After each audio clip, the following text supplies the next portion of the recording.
You know, I've played a lot of platformers in my time, more than I honestly care to admit. I mean, if I sat here and told you all the different platformers I've played and how many times I've played them, I'd be so embarrassed by and ashamed of the sheer amount of wasted time that I would curl up into the fetal position and would never be able to look another human in the eyes ever again.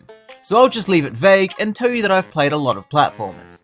While the fundamental goal of every platformer is the same, requiring you to go from point A to point B, they're pretty different. Some are brutal tests of skill, some are relaxing scavenger hunts, and some are used to torture prisoners in Guantanamo Bay. But beyond the gameplay, a lot of platformers are actually very similar. They're usually very family friendly, often featuring adorable cartoony heroes and comically over-the-top villains, simple stories, playful music, and bright, colourful environments. And you know what? I'm kinda sick of it. As much as I love silly animals with googly eyes doing their silly jumps and picking up their silly collectibles to save their silly world from the silly bad guy, it all starts to feel the same. I want something different, something new, something I've never seen in a platformer before. And that's where Conker's Bad Fur Day comes in. Conker's Bad Fur Day is a game with a reputation of being the polar opposite to your standard platformer. Rather than being kid-friendly, cute, and charming, Conker's Bad Fur Day strives for being gross, vulgar, and gruesome. And that's all I knew about it going into playing it. It was exciting, to be honest. Beyond its reputation, I knew nothing of Conker's Bad Fur Day, except that it was made by Rare, the team behind Banjo-Kazooie, which I'm already familiar with. So it seems like it should be a mix of familiar, fun gameplay, presented in an adult way. All I can say is that I'm keen. The game opens with a short intro cutscene showing Conker chainsawing the N64 logo in half. Because of this, I immediately expected Conker to be extremely violent, evil, and just an all-around bastard. Essentially the platformer equivalent of Eric Cartman. But he actually isn't that at all. Conker is just an alcoholic squirrel trying to get home to his girlfriend Berry after a long night binge drinking. Playing through the tutorial level was a very surreal experience. The whole vibe of the game is really strange. You've got all these adorable, cutesy characters doing these bouncy animations, but they're all drunk and telling each other to fuck off. And then there's the sequence with the scarecrow called Birdie. I was watching it all play out, right, and I was struggling to process what was happening. This hungover squirrel is asking for help from the scarecrow, who starts talking about context-sensitive buttons that go ting, and eventually inhales helium and goes to sleep.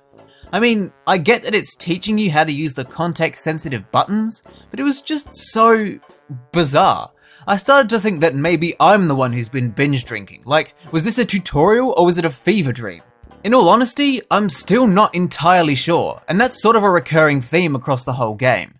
Anyway, the tutorial pretty much teaches you everything you need to know to play this game. You run, you jump, you hover, and you hit things with a frying pan. That's basically all there is to it, which is good, really. You don't want platformers to be overly complicated. Just a few simple moves will get the job done. It also gives you a bit of a taste of what's to come. Violence, vulgar language, bodily fluids, and more are on display here, and it's only just the beginning. I suppose we should talk about the greater plot here. While Conker's Bad Fur Day is littered with predictably mature and out there side plots that help push Conker along in his adventure, the overarching storyline that ties it all together is actually pretty innocent. It's kind of adorable. The world of Conker's Bad Fur Day is ruled by the Panther King. The Panther King is especially fond of drinking milk. One day, when enjoying a glass of refreshing milk, he accidentally spills it because his table is missing one of its legs. Upset by this, the Panther King orders his top scientist to figure out what the problem is and solve it so he can go back to enjoying his milk. The scientist discovers that the problem is that the table is missing one of its legs, and the solution? To fill the gap with a perfectly sized creature, a red squirrel. Obviously, that's the natural conclusion any sane person would come to. And that's basically it. Of course, there are other events that occur throughout the game, but that's pretty much the whole story. I still can't really believe it.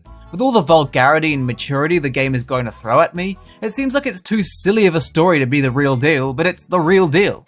And I really like that, it's a good contrast. And I suppose it's also in keeping with what Conker's Bad Fur Day is trying to do, in the sense that it's the polar opposite of what a conventional platformer would do.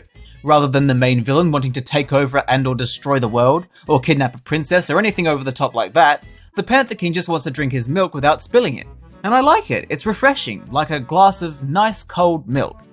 After getting through the tutorial level and the beginning of the story, I was pumped and ready to dive into some gameplay, starting with the hub world. Hub worlds in platformers are often very simple areas that are easy to navigate and grant convenient access to the game's proper levels.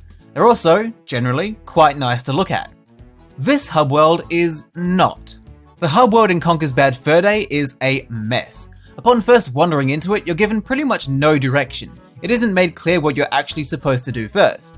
I started by rescuing a beehive from some wasps. I don't know why this happened, it didn't really have anything to do with anything, I just sort of stumbled into it. I spoke to a bee, ran up a hill, picked up a beehive, ran back down the hill, and gave the beehive to the bee. In return, I received some cash. Was this supposed to happen first? Was I supposed to go somewhere else? I don't know, the game didn't make it very clear what was going on. I could have gone anywhere in this hub world, but I didn't really want to. It's a hideous place.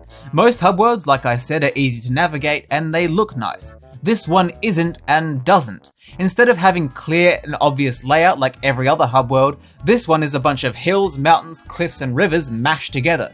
And instead of having distinct areas for different themes so that it looks nice, they're just sort of chucked together at random. This hub world is an unholy chimera of inconvenience, clashing aesthetics, and bad choices. After a bit of aimlessly wandering around in this hub world, I eventually found a proper level. The levels, as far as I know, don't actually have names, so I'm just going to call this one the barn level. This is where the whole point of the game became clear. The goal is to explore levels and complete missions to earn cash, which is the main collectible. It's pretty standard really. For example, the first mission I completed was trying to save a metal crate from being crushed by a bigger metal crate because the bigger metal crate was afraid of the mouse in front of it. To do this, I had to feed the mouse cheese until it exploded into a disgusting pile of blood, guts, and bones. Doing this allowed me to climb up on top of the barn to collect some cash. And that's really the gist of the game, completing tasks you're not that enthusiastic about to earn money. In a way, it sort of reflects real life. Each level is full of missions like these. For example, there was a mission where I had to escort bees to a sunflower with big tits so the king bee could go and fuck it. What I like though is that each mission ties into the overall story of the level. For one of the missions, I had to defeat a talking pitchfork in a fight. After winning, the pitchfork attempted to hang himself, but since he had no neck, he didn't die. And after freeing him from the noose, Conker and the pitchfork teamed up in a fight against a cyborg haystack, which led to an underground Terminator boss fight and a flooding sewage escape mission. The missions tie together in a way I don't see other platformers of this style do. They're usually completely separate entities, but in Conker's Bad Fur Day, each mission links into the next, and I like that. If nothing else, it gives the missions a legitimate reason for being there. It was a solid first level and a solid first impression. The second level I played was shit. Not in the sense that it was bad, but in the sense that it is literally a shit level. This is more along the lines of what I was expecting.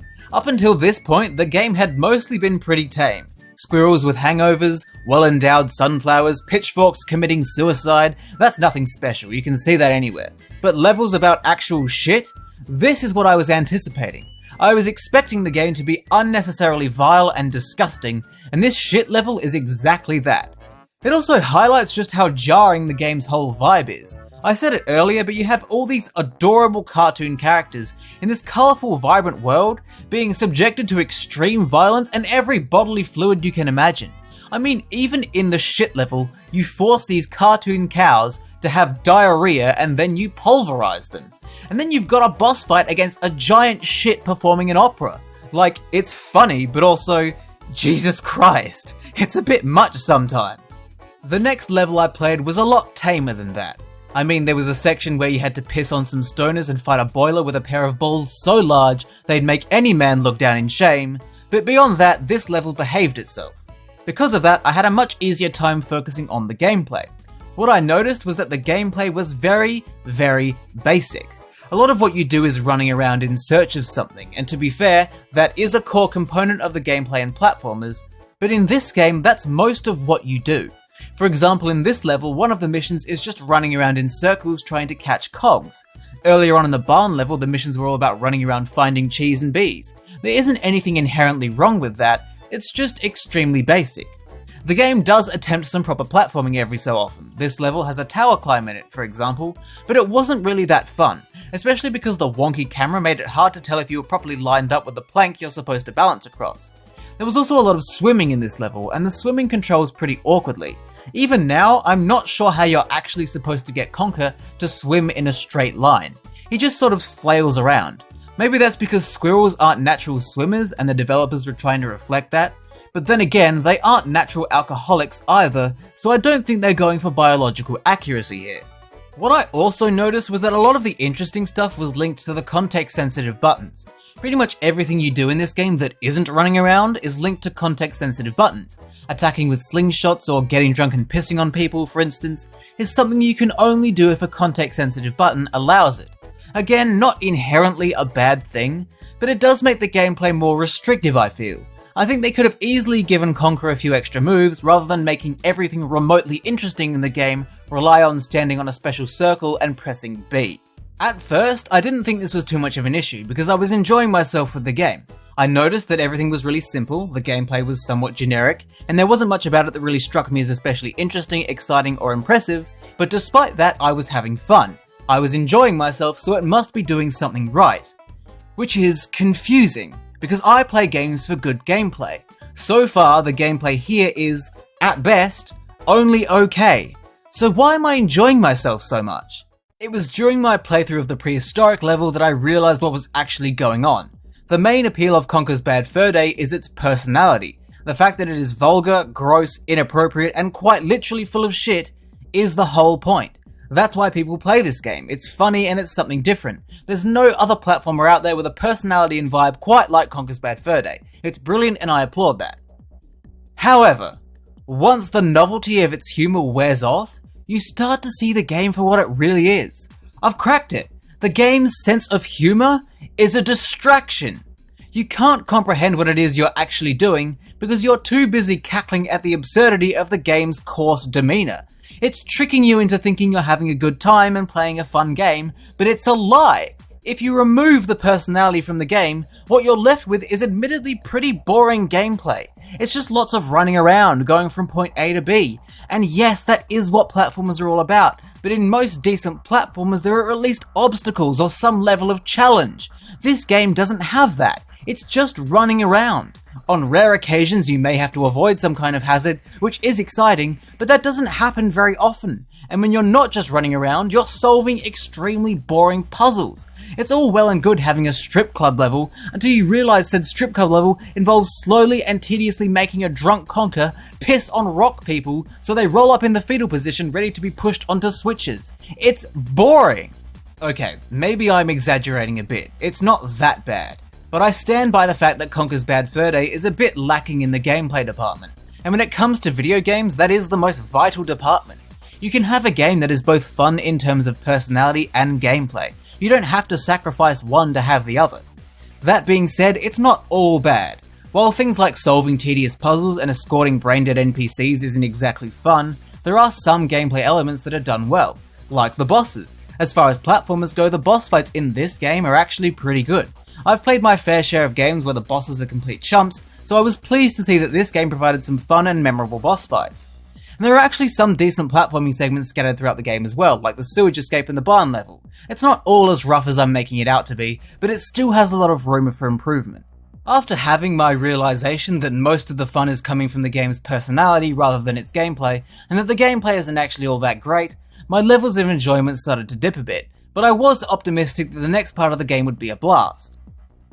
Unfortunately, I was not able to find the next part of the game. Earlier, I made a complaint about this game lacking direction. It doesn't really tell you or even hint at what you're supposed to do next. After beating the prehistoric level, I was absolutely clueless.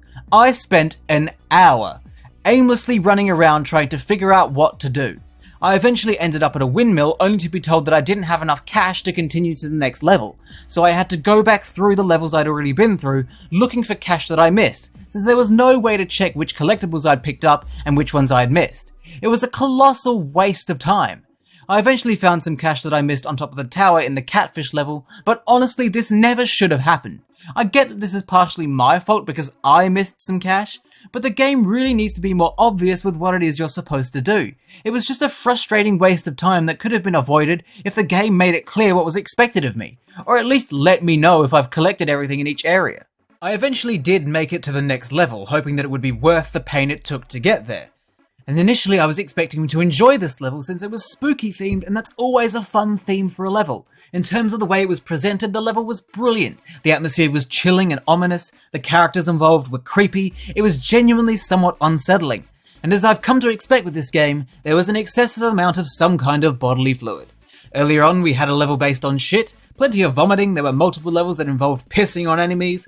This level is all about feeding a vampire a ridiculous amount of blood.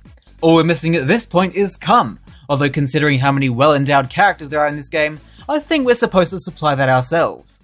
Unfortunately, while this level was very well presented, its gameplay was far from ideal. Rather than focusing on regular platforming, this level gets distracted with gimmicks. In this level, Conker's frying pan is replaced with a shotgun, so rather than having a simple and reliable attack, you've now got to deal with awkward, unintuitive and slow gunplay. And worse yet, killing a certain amount of zombie enemies with the shotgun is required to get through. But this dreadful gunplay is overshadowed by Bat Conker. The boss battle in this level is Count Bachelor, and to defeat him, you control Conker, who's been transformed into a bat. You need to pick up helpless villagers by shitting on them and grabbing their bodies, and drop them into a meat grinder to feed Bachelor until he gets so fat, he falls into the meat grinder himself. It's a decent concept, and quite literally a batshit one at that, but controlling Bat Conker is incredibly awkward. It's basically mid-air swimming. Conker doesn't often go where you actually want him to go. Maybe I'm just doing it wrong, that wouldn't surprise me, but I had trouble trying to maneuver Conker with any sort of accuracy, and that made it especially difficult to actually pick up the villagers. This whole level was frustrating in this way. There was no actual platforming, it was just terrible gimmicks that completely changed the way you play the game, and I don't think games should do that. You can't just change genre like that. Going from a simple platformer to a shooter, that'd be like a heavy metal band swapping to smooth jazz midway through a concert. Obviously that's not going to go down well. By this point, the amount of fun I was having with this game was dwindling rapidly. I was starting to get sick of it. What started out as a relatively simple and fun platformer with an adult twist was starting to become a clusterfuck of whatever random ideas the developers could think to throw together. Again, I'm exaggerating a little, but I honestly think that games should stick to one core idea with its gameplay. Having all these other gameplay styles detracts from the one gameplay style that is actually decent. I was hoping that the next level, which is the war level, would return to being a platformer. I just wanted to do some platforming, that's all. I don't think that's asking too much from a platformer, do you?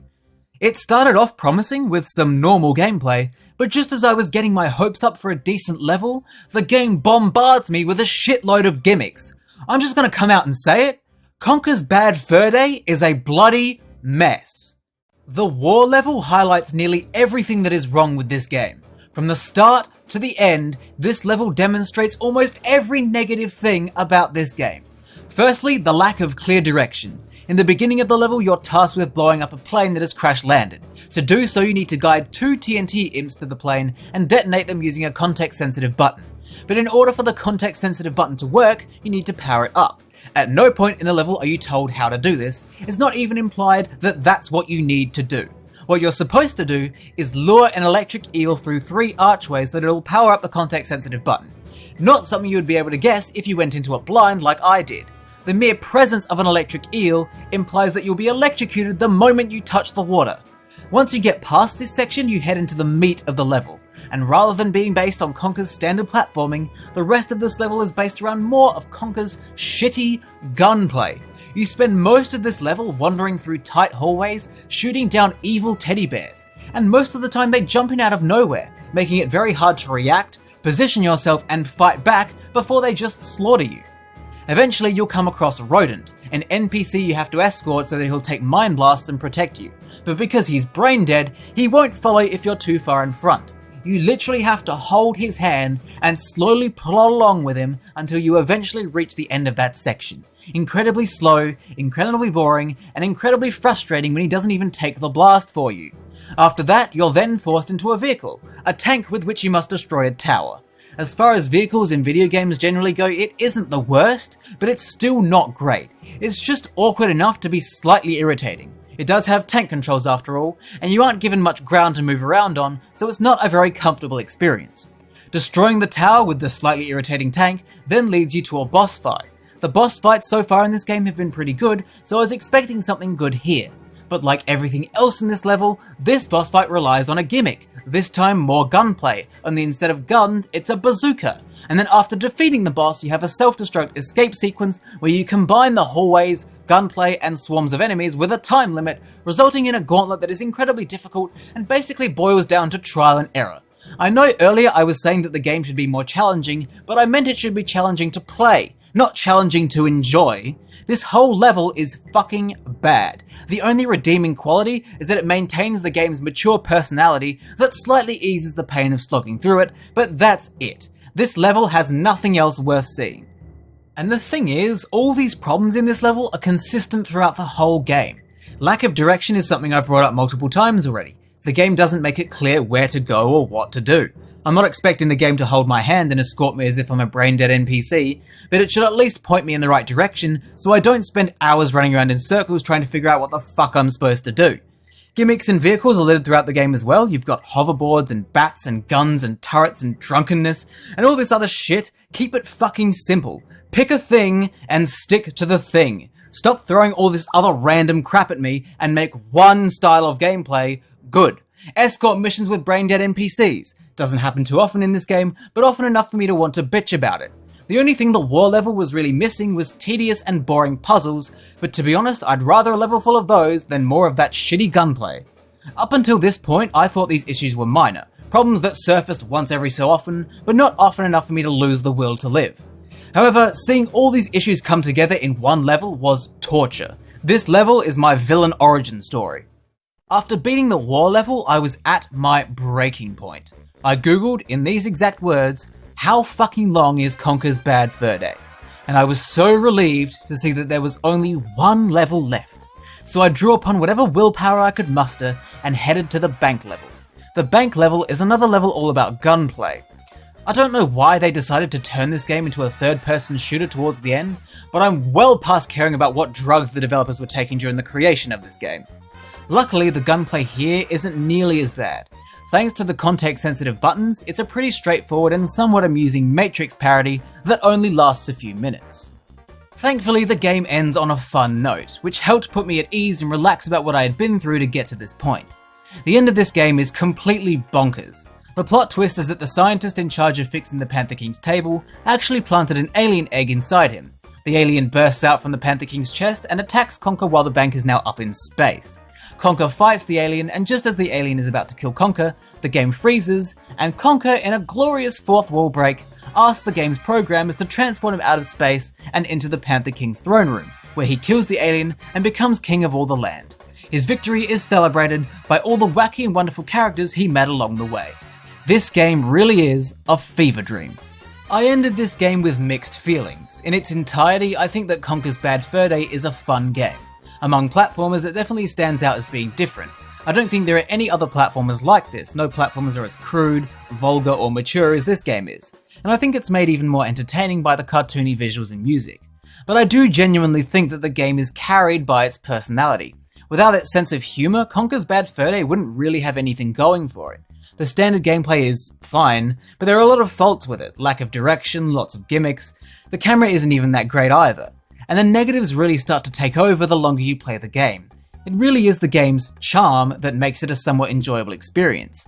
I would say that Conker's Bad Fur Day is worth checking out, but I would not say that it's worth completely playing through. After the first few levels, you've kind of seen all the good stuff the game has to offer. And if you're really that keen on seeing all the funny cutscenes, you're better off just watching them online somewhere, because the game does get worse the longer you play it. Am I disappointed by Conker's Bad Fur Day? A little bit, yes. Seeing as it's from the development team behind Banjo-Kazooie, I was expecting more, but I get the feeling that a lot more time and effort went into the game's sense of humor than anything else. Because of that, Conker's Bad Fur Day ends up being a bloody mess, and not really anywhere near the platforming masterpiece I was hoping for. It's full of shit, both literally and figuratively, and Conker himself never seemed especially thrilled to be involved either. But as much as I'd like to bitch about it, it was overall somewhat fun. And that's really what we play games for: enjoyment, escapism, and eccentricity. And Conker's Bad Fur Day offers all three, in its own special way.